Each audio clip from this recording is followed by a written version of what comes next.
Hello students, welcome to the next lecture of our chapter solutions. So till now अभी तक हमने complete किया था basic concepts, types of solution, concentration terms, solubility, vapor pressure and अभी हमारी colligative properties चल रही है. So दो colligative properties हमने complete कर ली है जिसमें कि एक relative lowering of vapor pressure है, second is elevation of the boiling point.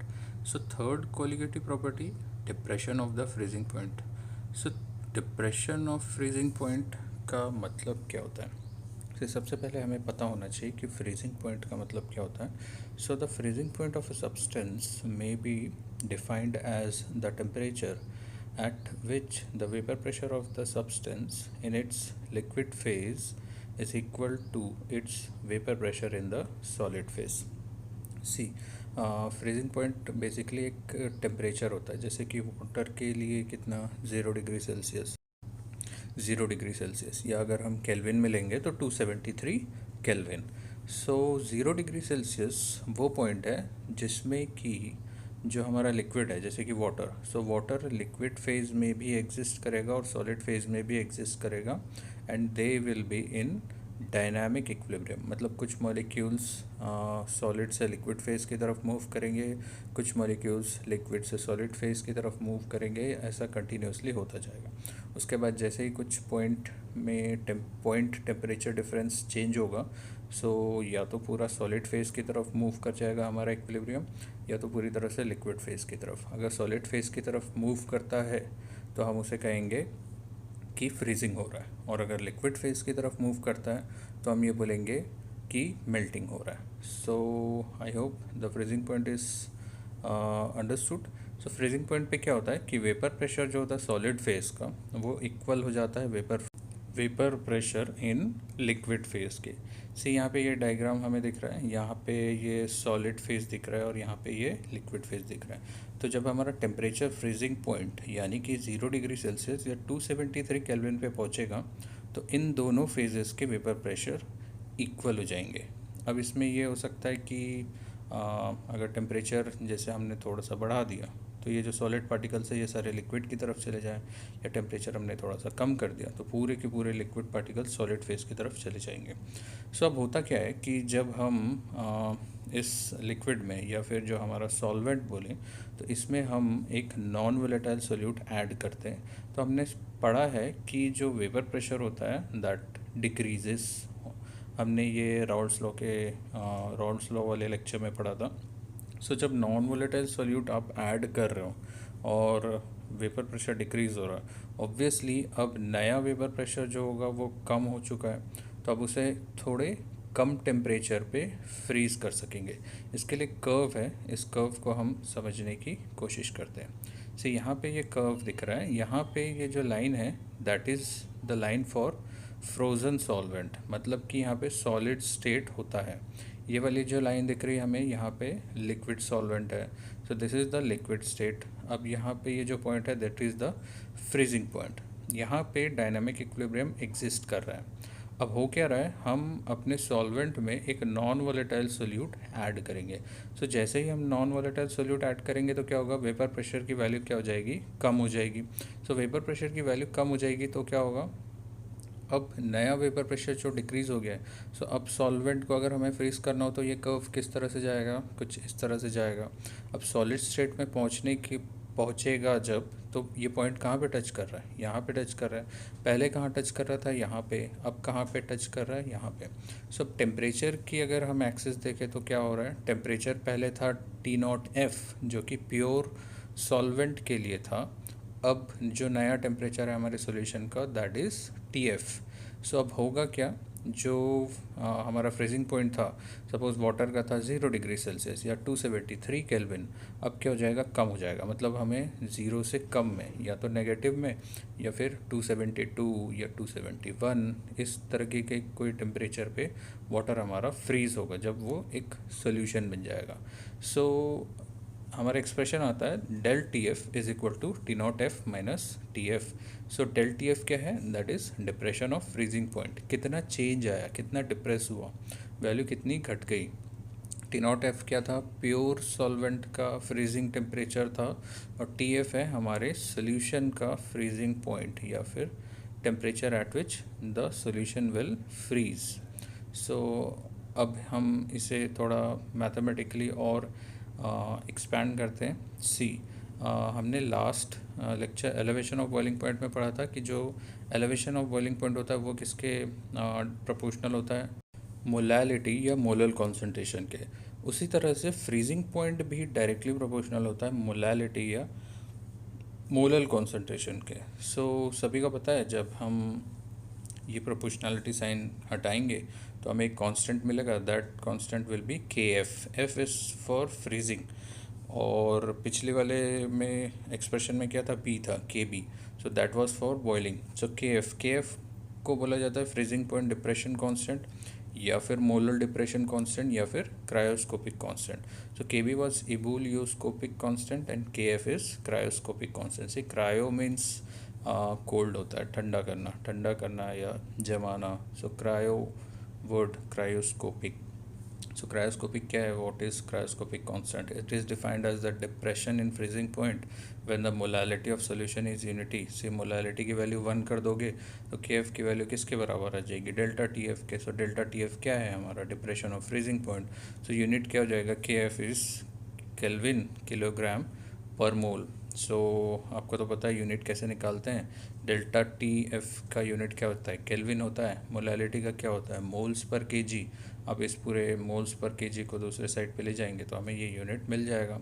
So I guess it is clear. So next हम मोलैलिटी को एक्सपैंड करेंगे जिस तरह से हमने एलिवेशन बॉइलिंग पॉइंट में किया था। सो मोलैलिटी हमें पता है number of moles of solute upon mass of solvent in grams into 1000, ये एक्सप्रेशन होता है। सो मोल्स क्या होता है, अगर हमारे सोल्यूट के मोल्स अगर आपने N2 लिया है तो क्या हो जाएगा, N2 क्या होता है, given mass upon molar mass. So given mass की वैल्यू W2, मोलर मास की वैल्यू M2। सो यहाँ पे नंबर ऑफ मोल्स की जगह हम क्या लिखेंगे, W2/M2 divided by mass of solvent. Solvent का मास हमने लिया है W1। 1000 जो एक्सप्रेशन यहाँ पे मल्टीप्लिकेशन में, यहाँ अगर आप ऐसे करोगे तो ऐसे डिवीजन में आ जाएगा, इसको रीअरेंज करेंगे। So it will become like 1000 into W2 upon M2 into W1। So this is the expression for molality में आपने पढ़ा होगा।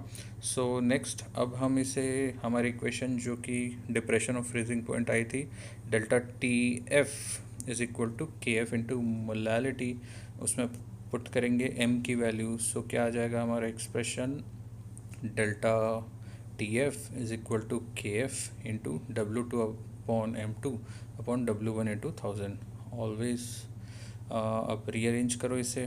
सो रीअरेंज करेंगे तो क्या हो जाएगा, delta T F is equal to K F into W2 into 1000 upon M2 into W1। सो यहाँ पे के एफ क्या है, फ्रीजिंग पॉइंट कांस्टेंट है हमारा, और W2 है हमारा सोल्यूट का मास जो गिवन रहेगा, M2 है हमारा molar mass of solute, W1 है हमारा मास ऑफ सॉल्वेंट। इसे हम ग्राम में लेंगे तो यहाँ 1000 से मल्टीप्लाई करेंगे। सी जनरली जो भी कोलिगेटिव प्रॉपर्टीज़ होती है that is use for calculation of molar mass of the solute. So mostly जो क्वेश्चंस आते हैं वो molar mass of solute calculate करने के लिए आते हैं, तो हम उसके लिए एक एक्सप्रेशन जैसा कि हमने पिछली कॉलिगेटिव प्रॉपर्टी में भी डिराइव किया था उस तरह से कर लेंगे। So M T will go this side and delta T F will come this side, so new expression will be this. So this will be used for solving the numerical question. So let's solve a question. अब हमने concept पूरा किया तो question solve करते हैं। So first question is, by dissolving 13.6 gram of a substance in 20 gram of water, the freezing point decreases by 3.7 degrees Celsius. Calculate the molar mass of the substance. Kf is 1.863 Kelvin kg per mole. So first of all, you should try how this how this question will be solved. Then we can solve it. So pause the video and solve it. तो चलिए solve करते हैं question. सी हमें यहाँ पे दिया हुआ है 13.6 gram of a substance, unknown है हमारे लिए, 20 gram of water. So quantity water की ज़्यादा है 20 gram, so this will be our solvent and 13.6 is our solute. सो हमारा एक्सप्रेशन क्या है, m2 is equal to K F into W2 into 1000 upon delta T F into W1. So values put करेंगे directly, सारी values दी हुई है. सी के एफ की वैल्यू क्या है 1.863 इंटू W2 क्या है, W2 सोल्यूट का मास होता है. सो 13.6 इज गिवन, सो W2 की जगह वो पुट कर देंगे into 1000 divided by delta T F. Delta T F यहाँ पे दिया हुआ है 3.7 डिग्री सेल्सियस. इसे यहाँ पे पुट करेंगे. Then W1 is 20, so 20 put करेंगे, सॉल्व करेंगे, you will get the value of M2. Molar mass यहाँ से निकल जाएगा. सी कई बार क्वेश्चंस में ये 3.7 डिग्री सेल्सियस है, ये direct value delta T F की नहीं दी रहेगी, कई बार आपको कैलकुलेट करना पड़ेगा. मतलब आपको एक्चुअल फ्रीजिंग टेम्परेचर दिया रहेगा, उसके बाद बताएगा कि इतनी वैल्यू तक जा रहा है, उसमें आपको delta T F is equal to T naught F minus T F करके ये वैल्यू निकालनी पड़ेगी. Okay, so I guess it's done. So next question की तरफ मूव करते हैं. So our next question is a solution of 1.25 gram of a certain non-volatile substance in 20 gram of water freezes at 271.94 Kelvin. Calculate the molecular mass of the solute. से same चीज़ हमें calculate करना है, molecular mass same expression use करना है. Then K F is equal to 1.86 kelvin K G पर मोल. इसमें हमें एक इन्फॉर्मेशन हमें और एडिशनल कैलकुलेट करनी पड़ेगी. सी यहाँ पे वाटर का नया फ्रीजिंग पॉइंट दिया हुआ है 271.94. हमें एक्चुअल फ्रीजिंग पॉइंट पता है क्या होता है 273. सो अब हमें यहाँ डेल्टा टी एफ कैलकुलेट करना पड़ेगा. सो डेल्टा टी एफ कैसे कैलकुलेट करेंगे, delta T F is equal to original freezing point कितना होता है वाटर का, दैट इज़ 273 माइनस यहाँ पे कितना गिवन है 271.94. सो हमें डेल्टा टी एफ की वैल्यू मिल जाएगी. Okay, so this is done. So next हमारा एक्सप्रेशन सेम एक्सप्रेशन में पुट करेंगे. M2 equal to K F into W2 into 1000 upon delta T F into W1. So K F की value कितनी दी हुई है 1.86 into W2 की value दी हुई है 1.25 into 1000 divided by delta T F अभी हमने कैलकुलेट किया. सो ये डेल्टा टी एफ हो गया इंटू W1, ये 20 दिया हुआ है यहाँ पे. सो सारी वैल्यूज़ पुट करेंगे, कैलकुलेट करेंगे एंड हमें हमारा आंसर मिल जाएगा. So this is how you can solve question. So आप ज़्यादा से ज़्यादा क्वेश्चंस सॉल्व करने की प्रैक्टिस करिए. बहुत सारी बुक हैं. I will give you few more questions in upcoming videos, और कुछ बुक्स के नाम भी बताऊंगा जिनमें से आप क्वेश्चंस की प्रैक्टिस कर सकते हैं. सो यहाँ पे हमारी third colligative properties that is depression of freezing point of solvent complete होती है. सो अब नेक्स्ट वीडियो जो आ रहा है उसमें हम पढ़ेंगे osmotic pressure of the solution and then next we will study about the abnormal molecular masses. So number of question solve करिए, जितने ज़्यादा क्वेश्चन हो सके उतने सॉल्व करिए. प्रैक्टिस प्रैक्टिस प्रैक्टिस प्रैक्टिस करते रहिए. You will find that it's one of the easiest chapter. Okay, so see you in the next video.